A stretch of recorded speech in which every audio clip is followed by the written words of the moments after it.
753 BC, the year Rome was founded, at least by tradition. 476 AD, the year the Western Roman Empire fell. So, if we decide to exclude Byzantium, Rome lasted for 1229 years.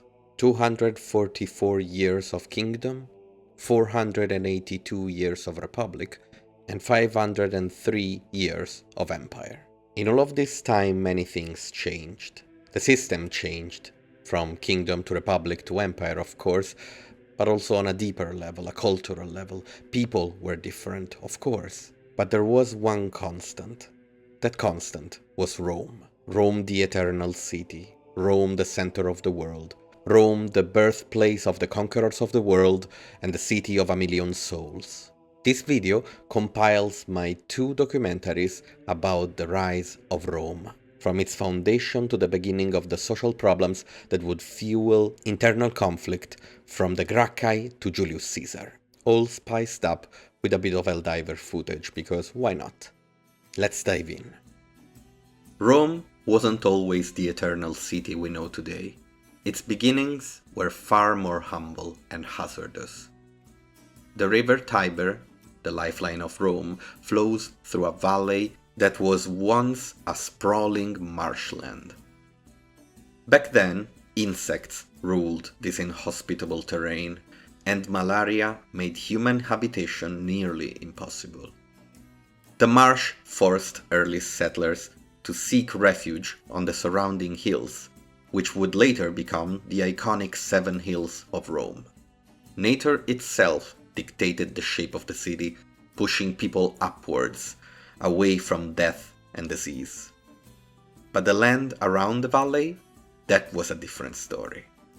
The region of Lazio, which surrounds Rome, isn't what you'd call dramatic. Picture rolling hills, endless plains, and a repetitive landscape that seems to stretch forever. It's far from the majestic mountains of the Alps or the rugged cliffs of the Amalfi Coast, yet this seemingly unremarkable land was perfect for human development. Fertile and temperate, it was a natural hub for agriculture and trade, qualities that made it a magnet for tribes looking to settle and grow. Like every great city in fantasy, Rome has an origin story shrouded in myth. According to the legend, the city was founded by 2 brothers, Romulus and Remus. It's a famous story. They were raised by a she-wolf, but like any good tale, their partnership didn't last. In a dispute over where to build their city, or perhaps who should rule it, Romulus killed Remus. Fratricide became the foundation of Rome, a grim yet fitting metaphor for the city's future, where ambition and power often came at the highest cost. And where did Romulus and Remus come from? According to Virgil, a Roman poet who lived during the 1st century BC, their story ties Rome directly to the fall of Troy. The brothers were said to be descendants of Aeneas, a Trojan hero who fled his burning city to find a new home in Italy. This myth wasn't just about creating a dramatic backstory, it gave Rome a divine pedigree, linking its founders to the gods and heroes of the ancient world. Rome's early years were defined by its kings, 7 of them to be exact. The first 4 are considered legendary, their lives more myth than fact. But these myths laid the foundation for the institutions that would shape Rome for centuries. Let's take Numa Pompilius, the city's 2nd king. He is credited with establishing Rome's religious practices and creating the title of Pontifex Maximus. While today this title refers to the Pope, back then it was a blend of religious and civic authority. Interestingly, Pontifex means bridge builder, and while we can't say for sure whether this was a literal or symbolic meaning, It reflects Rome's identity as a bridge between cultures, connecting north and south, east and west, even geographically considering the river Tiber flowing in the middle of the city. While we are talking about religion, it's important to face the common misconception that Rome simply stole Greek gods. While ancient Roman religion borrowed heavily from Greek practices, being a melting pot and a border between different cultures who all influenced it, it developed distinct characteristics that set it apart. Greek religion was deeply tied to storytelling, an artistic expression, we could say, often portraying their gods with human flaws and intricate personal dramas. The concept of hubris and the fall that would come to those who fell to this flaw was integral to the Greek religion. Every city had its own heroes, his own dramas, its own stories. In contrast, the Roman religion emphasized practicality, civic duty, and moral virtues such as strength, discipline, and loyalty. Roman gods were less personified and more tied to specific functions. We could, in general, say that the Roman religion was built to be subservient to the religion of the city itself. The urbis, Rome, was the real, true, absolute god of the Romans, and everything they did on a religious level was created to serve the urbis itself. While the Greek approach to religion was far more personal, filled with mysteries and rituals that would allow one to be more intertwined with the world and the cosmos. We can see this clear difference also in the way the gods are told about in both religions. The Romans didn't like to tell the stories of the gods. They told stories about how the gods influenced men and helped them achieve greatness. In the Roman world, the gods are qualified through their action in controlling people instead of acting themselves in their own legends and myth. By the time the last of the legendary kings, Ancus Marcius, reigned, Rome was a melting pot. It absorbed influences from the Latins in the valley, the Sabines from the central mountains, and the Etruscans to the north. Each group contributed its customs, creating a diverse yet unified city-state. The last three kings of Rome were Etruscans, and with them we enter the realm of recorded history. The Etruscans were a fascinating people obsessed with death and the afterlife. Much of what we know about them comes from their elaborate tombs and necropolises. They can be found everywhere in Italy, but maybe the fact that we find these archaeological locations colors the way we look at them. If you only find death, you are only gonna think a people thinks about death, nothing else. In life, they were a people of skilled architects, engineers, warriors, and their influence on Rome was profound. The final Etruscan king, Tarquinius Superbus, Tarquin the Proud, was a man whose arrogance would lead to his downfall. Under his rule, Rome grew in strength, attacking its neighbors and consolidating power in central Italy.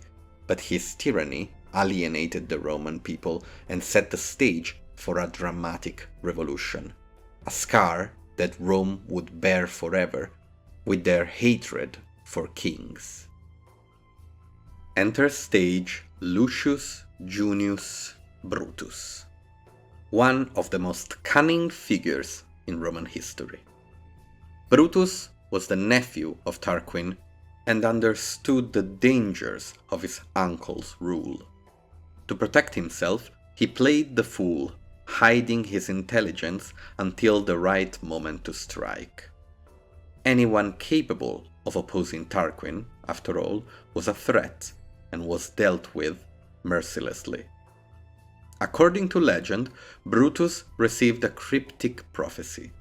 The next ruler of Rome would be the man who kissed the mother of Rome. While others assumed this referred to the queen, Brutus understood the deeper meaning. He knelt and kissed the ground itself, symbolizing the land of Rome as its true mother. Tarquin's downfall came not from his own actions, but from his own son's hand. Sextus, whose heinous crime against a Roman noblewoman named Lucretia, a crime of the sexual variety, led to public outrage. Lucretia killed herself in the aftermath of the assault, and her tragic death became a rallying cry for Brutus and his allies. Together they overthrew Tarquin, banishing the monarchy and establishing the Roman Republic in its place. Let's take a moment to get to know Brutus and understand why his character is so fundamental to the birth of Rome, or at least to the birth of Rome as a republic. As we said, Brutus masked his cunning under a layer of projected stupidity to protect himself from the king, but he was actually an incredible orator. He convinced the people of Rome to rise up and was therefore granted the command of the war. He could have ruled by himself, but chose to have a colleague, the husband of the deceased Lucretia.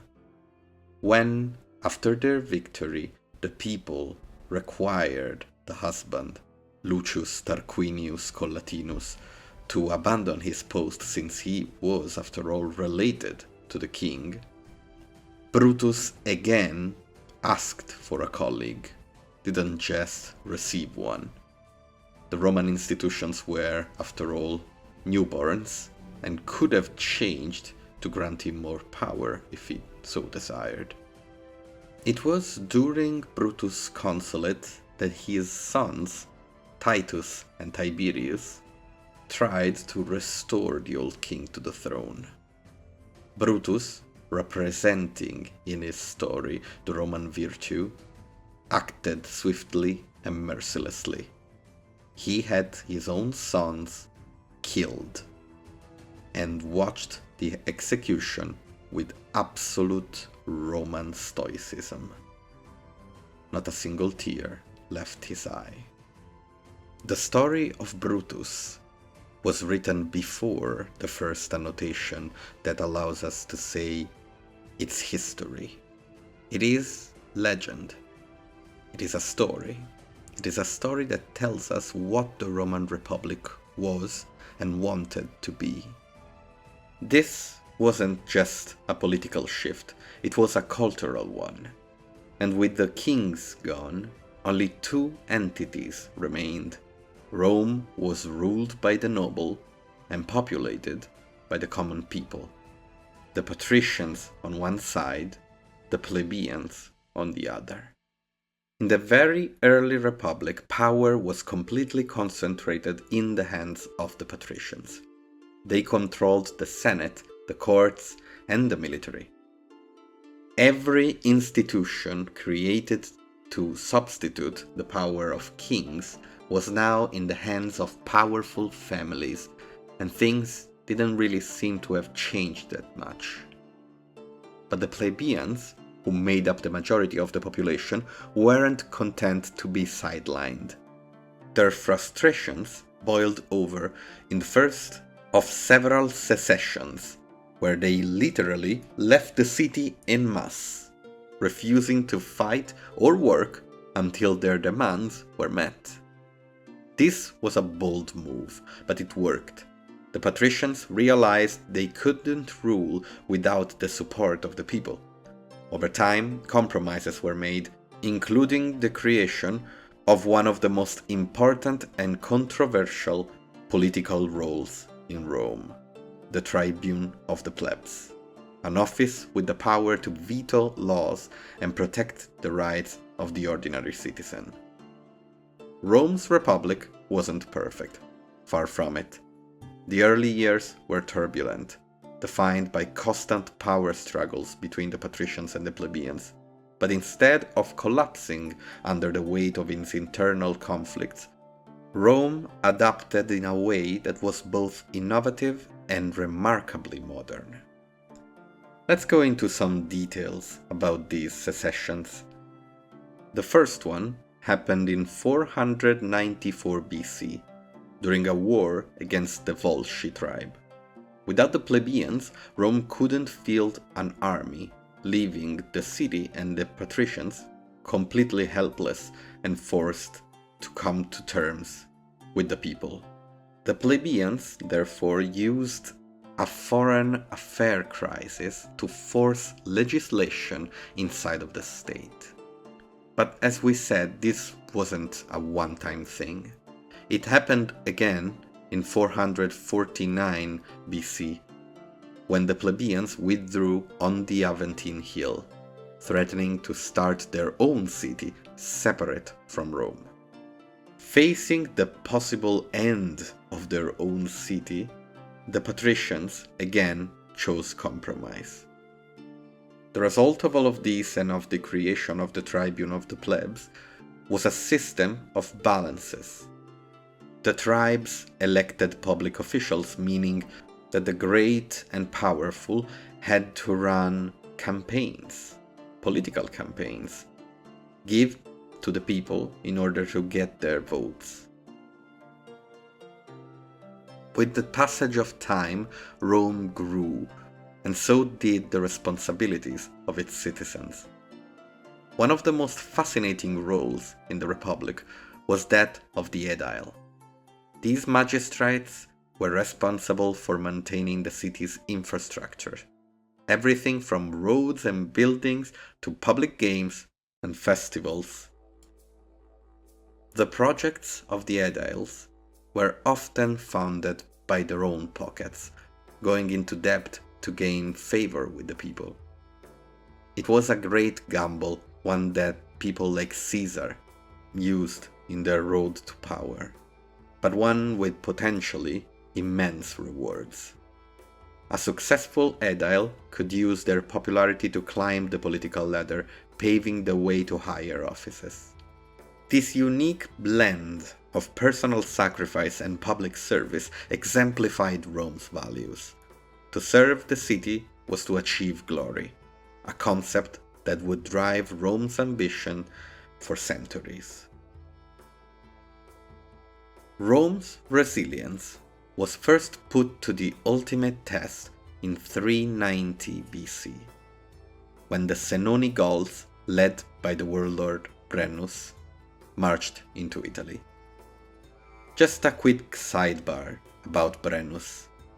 It is unknown if the name of the warlord was actually Brennus. We know Brennus as a honorific title, and just as a commenter recently told me, a similar word to Brennus is used in Welsh today to signify king.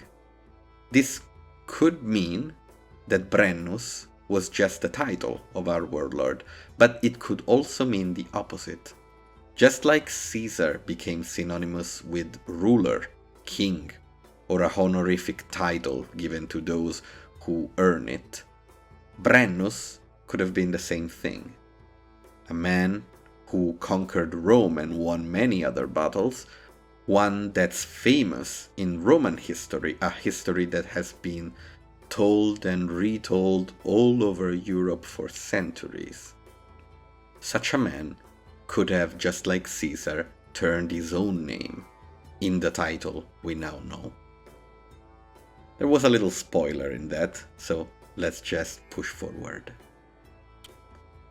At the Battle of the Allia, near the river Tiber, Rome suffered a humiliating defeat against the Senoni Gauls, and the city itself was left defenseless. What followed was one of the darkest chapters in Roman history, at least ancient Roman history. The Gauls sacked Rome, breaching its walls and demanding a massive ransom in gold. According to legend, Brennus tipped the scales in his favor by adding his sword to the balance, declaring Vae Victis, woe to the vanquished, something Rome would remember forever. The story goes that Rome didn't just pay and move on. The legend tells of Marcus Furius Camillus, a general who rallied the remnants of the defeated Roman army and returned to drive the Gauls out. Whether this victory was real or a product of Roman imagination, it became a defining story. Rome wasn't just a city that could fall, it was a city that could rise again, stronger and stronger. It is very difficult for historians to tell truth from fiction in these situations. We don't really have any testimony from the Gauls, after all. But the story the Romans told themselves, even if they were probably false, and they probably just paid the ransom and were simply defeated, that story sets Rome as a city that sees itself as capable of learning from defeats, of coming back, something that they would do time and time again in the stories we're going to tell.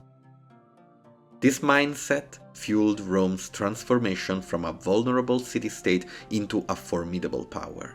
Over the next few centuries, it would expand its territory, build a professional army, and establish itself as a dominant force in the Mediterranean Sea.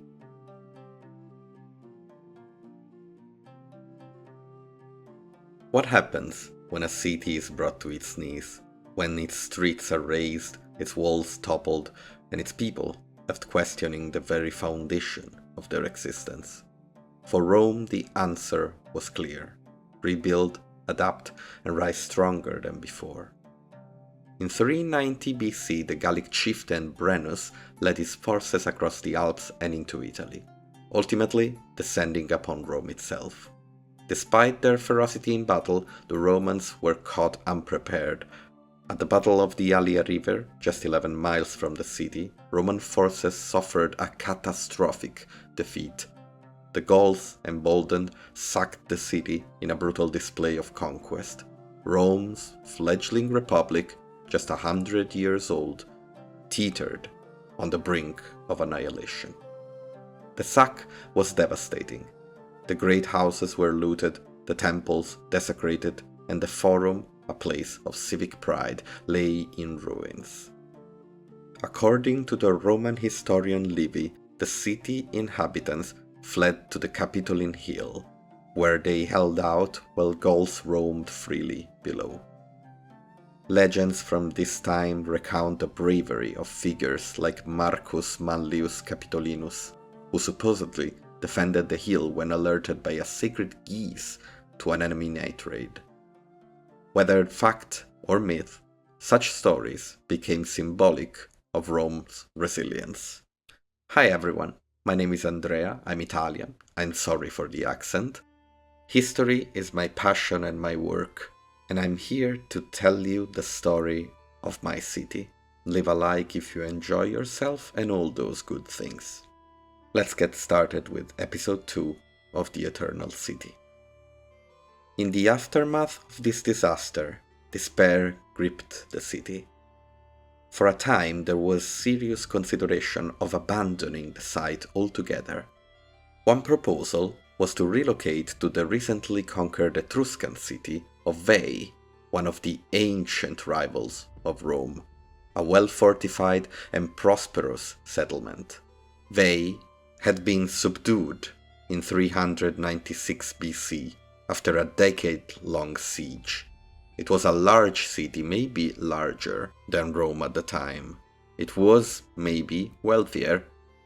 It was certainly situated in a more defensible position, but it wasn't Rome. Abandoning Rome would mean abandoning its identity, its legacy tied to Romulus and the Tiber, the lifeline to his storied past. Ultimately, this option was rejected. According to Livy, it was the inspirational speeches of leaders like Camillus, a Roman general credited with later victories over the Gauls, that persuaded the population to stay. Rome would remain Rome no matter the odds. But it is fun to think that such a fundamental part of Western history could have just disappeared, could have just become a different place, a different city, a different name, if the people decided differently on that day. Rebuilding the city after the sack was anything but orderly. Structures were hastily erected whatever space allowed, with little attention to planning. The streets became a maze of winding paths and poorly aligned buildings. The chaotic urban sprawl would define Rome for centuries, leaving an indelible mark on its character.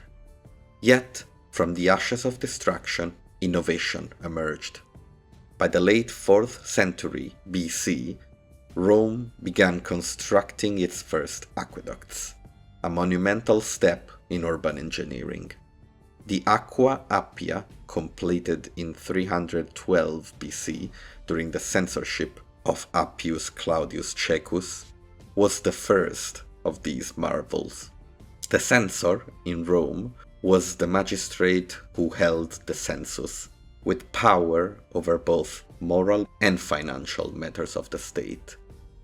Back to the Aqua Appia, this marvelous aqueduct stretched nearly 10 miles, delivering water from springs outside of the city directly into its growing urban core. It was capable of moving more than 34,000 cubic meters of water daily.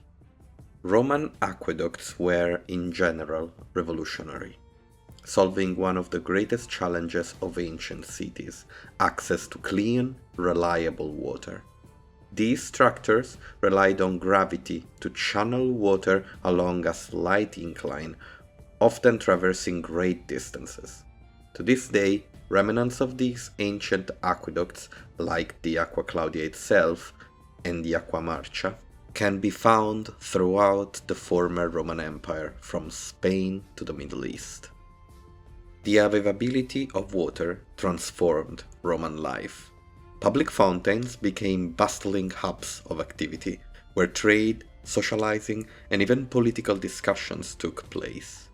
Clean water also improved public health, supporting a growing population. The aqueducts symbolized Rome's determination to bend nature to its will, a theme that would come to define its history. The sack of 390 BC was a harsh lesson in vulnerability, and the city's leaders were determined to never repeat their mistakes. Fortifications, originally built during the reign of the kings, were upgraded and expanded. The Servian Wall, named after the 6th century BC king Servius Tullius, was reinforced and extended, encircling the city with a defensive barrier near 10 kilometers long. These efforts reflected a broader shift in Roman society. The traumatic experience of the Gallic sack instilled a sense of urgency and pragmatism. Rome's leader began prioritizing infrastructure and military readiness, setting the stage for future expansion. By the 3rd century BC, Rome had risen from the ashes to become a dominant force in the Mediterranean Sea. We are not going to go into details of the many wars fought to expand or defend their territory. Rome defeated local tribes like the Samnites, who ruled over the central Italian mountains, kings like Pyrrhus, who invaded in support of other Greek cities threatened by Rome.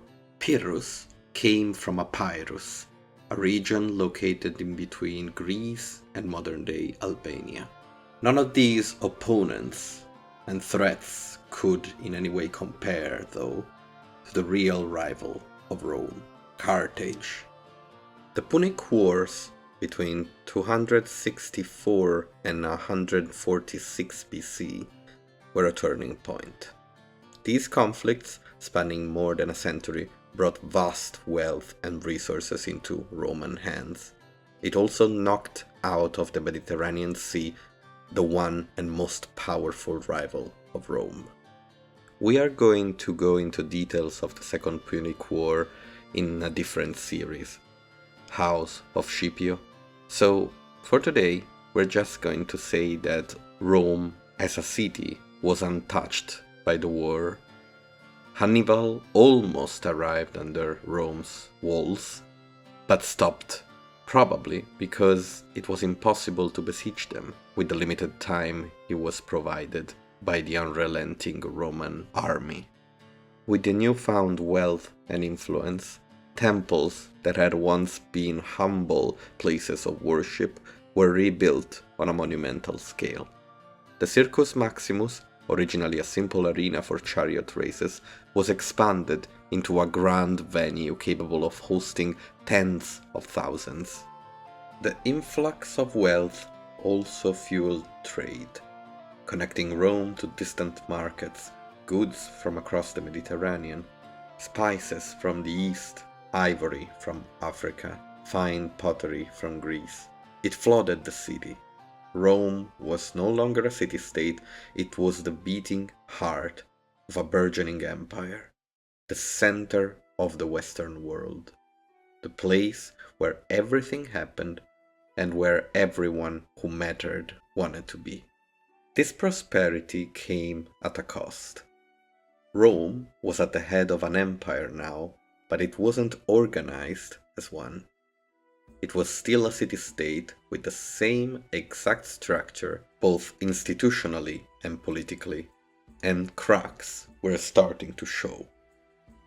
On an economic level, large estates, or latifundia, owned by wealthy elite, swallowed up the small farms that had once sustained the Republic's citizen soldiers. Displaced farmers flocked into the city, swelling its population and creating a volatile underclass. This slow process, gathering land in the hands of the more powerful, created a fundamental problem for the empire: recruitment. In the early Republic, military service was tightly tied to wealth. Only those who owned land, stakeholders in the Republic, were eligible to serve in the army. If we wanna be particularly pedantic, the system was actually based on wealth. But, of course, in these ancient times, wealth is directly related to land ownership for most people. This system was born in a simpler time when Rome was a small city-state surrounded by hostile neighbors. Soldiers provided their own equipment, and the wealthier classes, naturally able to afford better arms and armor, formed the elite units. The famous Roman heavy infantry, the Principes and the Triari, were composed of men who could outfit themselves with shields, helmets and swords, spears worthy of a Roman soldier, symbols of their investment in the Republic's survival. Yet, by the 2nd century BC, Rome's rapid expansion had outgrown this model. Vast conquests in the Mediterranean brought immense wealth, but much of it ended up in the hands of privileged few. At the time, the traditional smallholder farmer, once the backbone of the Roman military, was disappearing. Conquests displaced these farmers, whose lands were often purchased by wealthy elites to create massive estates, the famous latifundia. This land was then worked by slaves, who those same smallhold farmers had brought back from their campaigns. This hollowed out the pool of eligible soldiers, leaving the Republic with a recruitment crisis. Roman law provided a potential solution to this problem: the ager publicus, or public land. When Rome conquered a territory, much of the land was declared public property. In theory, this land could be leased or distributed to citizens, especially poorer ones, to promote farming and restore the class of land-owning soldiers. However, in practice, much of the ager publicus was monopolized by wealthy elites, who often circumvented the leasing rules. These estates grew larger, and small-scale farmers were pushed out. This economic disparity became a lightning rod for political conflict. Two factions slowly emerged in the late Republic, embodying opposite visions for Rome's future. On one side were the populares, who advocated for land reform and policies that directly addressed the need of the common people. Opposite them were the optimates, who championed tradition and the privileges of the elite. While these factions represented broad ideological divides, they were not cleanly split between good and evil. The populares sometimes used reform as a means to consolidate power, while the optimates framed their opposition as a defense of Roman institutions against demagoguery. While the reasons of this ideological battle grew slowly, as they often do in a society, it came to a head in 133 BC, with the rise of Tiberius Sempronius Gracchus, a member of an illustrious family. His mother, Cornelia, was the daughter of Publius Cornelius Scipio Africanus, the hero who defeated Hannibal at the Battle of Zama in 202 BC. His father, though a plebeian by birth, was a powerful political figure, a man who had risen above his station thanks to the political roles created after the plebeian secessions we talked about last time. Tiberius himself had an illustrious military career, serving under Scipio Aemilianus during the siege of Carthage in the Third Punic War.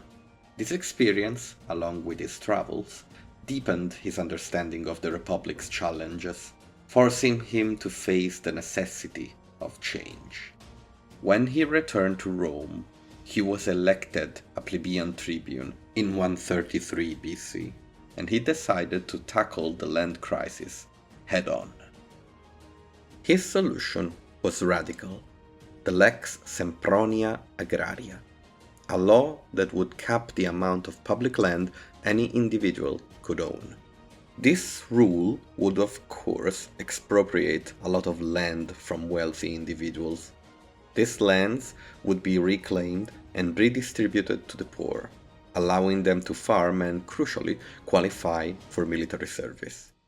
Tiberius' proposal was popular among the lower classes, but faced fierce opposition from the Senate, dominated by the landowning elite. Before proceeding with the story of Tiberius Gracchus, we need to understand how things worked in Rome as far as monopoly of violence goes. In our society, the state has a monopoly over violence, expressed through the use of police forces of various kinds. In ancient Rome, there was no monopoly over violence. Rome didn't have a police force of any kind, even just military guards. In fact, having troops in Rome or around Rome, or even wearing a military uniform, was considered to be a violation of Rome's most sacred rules. This is of course a generalization. A simple search allows us to see groups such as the Vigiles Urbani, what we could consider to be a police force. But while they did offer some kind of protection for common citizens from low-level crime, even if their main protection was from the constant threat of fires, my point is that there was no force capable of doing crowd control in Rome, as we are about to see. This attitude came, of course, from the experience of living under kings, a very unique reaction Rome had for tyranny, or what they perceived as such. But the point is Rome was a place where violence was extremely easy to use, since no one could really stop you other than someone else using their own kind of violence. Having bodyguards was necessary for anyone who wielded any kind of power, and the mob was perfectly knowledgeable of the power they held. We still haven't talked about them, but let's remember that gladiators were a thing in ancient Rome. According to Livy, the first gladiator game was held in 264 BC, during the First Punic War.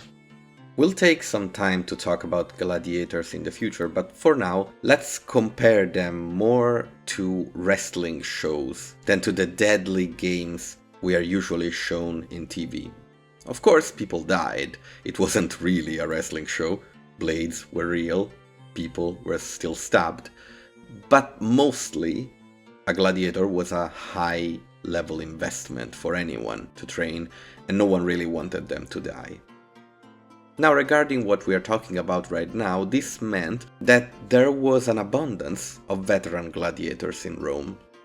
Some with their freedom, some sold after they couldn't really perform at the level required by the arena.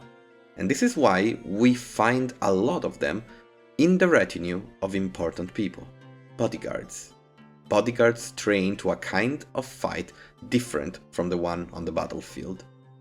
Now, this is something that is often said, the comparison between a soldier and a street fighter. Now, this is particularly important in Rome. Let's take a second to see why. To fight in the Roman legion didn't mean you were an actual good fighter. Rome used tactics, group tactics. A Roman soldier needed stamina, discipline, courage, of course, but didn't really need to be a particularly good fighter, at least on a one-on-one level. Fighting in war was about being a part of a machine. A deadly machine, but a machine that was deadly only in group and in formations. When Roman soldiers were forced to fight one-on-one, they usually were defeated by their opponents. This can, of course, explain why we find so many gladiators in the bodyguards of important people, and we hear a little less of veterans, even if they were, of course, still there. Back to Tiberius Gracchus, the opposition tactics against his law were ruthless. To block the law, his political opponents persuaded another tribune of the plebs, Marcus Octavius, to use his veto power. This resulted in a legislative deadlock, exposing a fundamental flaw in the Republic's system, the potential for a gridlock and escalation when political actors wielded equal powers. Tiberius responded by breaking tradition. He called to the people for the deposition of Octavius, bypassing the sacrosanctity of the tribune's office, which was, remember, not only a political office, but considered sacred and protected by the gods. This unprecedented move polarized Rome. Supporters saw it as necessary to enact vital reforms, while opponents decried it as an attack on Roman tradition and on the sanctity of its institutions. When the law passed, Tiberius gained access to an unexpected windfall. The vast treasure bequeathed to Rome by King Attalus III of Pergamon, a poisoned gift that would bring down his attempt to change Rome. Now, I've compared Rome to a city in a fantasy setting, and I think this particular part of the story quite fits the comparison. Attalus left his kingdom and his treasures to the Roman Republic in his will. He was a philosopher king, more interested in his studies than in the power and responsibility of a king. So you can imagine the shock when, right after his political victory, Tiberius Gracchus saw a literal river of gold flow into Rome out of nowhere. Whoever held the power to control the execution of the law just passed would have had the power to use this money to help with the transition. Attalus had left his kingdom to Rome to avoid bloodshed. He believed Rome would take it anyway, so why burden his people with a war that would be lost anyway? And still, his gold became a curse, something out of a myth or a Greek tragedy. Tiberius proposed to use these funds to equip new farmers with tools and supplies, giving them a head start in their new life. This move further alarmed the Senate, which accused him of overstepping his authority, which he kinda was. He was after all only a tribune of the plebs. And his term in office was nearing its end. Roman law, or at least Roman precedents, forbidden re-election, so Tiberius couldn't be tribune of the plebs right after the end of his term. But desperate to secure his reforms, he broke with precedents again and sought a second term. His enemies pounced, accusing him of attempting to become king, a title synonymous with tyranny in the Romans' eyes. Violence erupted. Armed nobles and their supporters stormed a political assembly where Tiberius was campaigning. In the chaos, Tiberius and hundreds of his followers were killed. His death marked a turning point in Roman politics, where violence began to replace debate as a tool for resolving disputes. We could even say that this is the moment where the civil wars began. Tiberius' younger brother, Gaius Gracchus, would pick up the torch a decade later, introducing even more ambitious reforms. These included extending citizenship right to Rome's Italian allies, a move that alienated both the Senate and parts of the urban populace. Even this move, generous in appearance, isn't as black and white as it looks.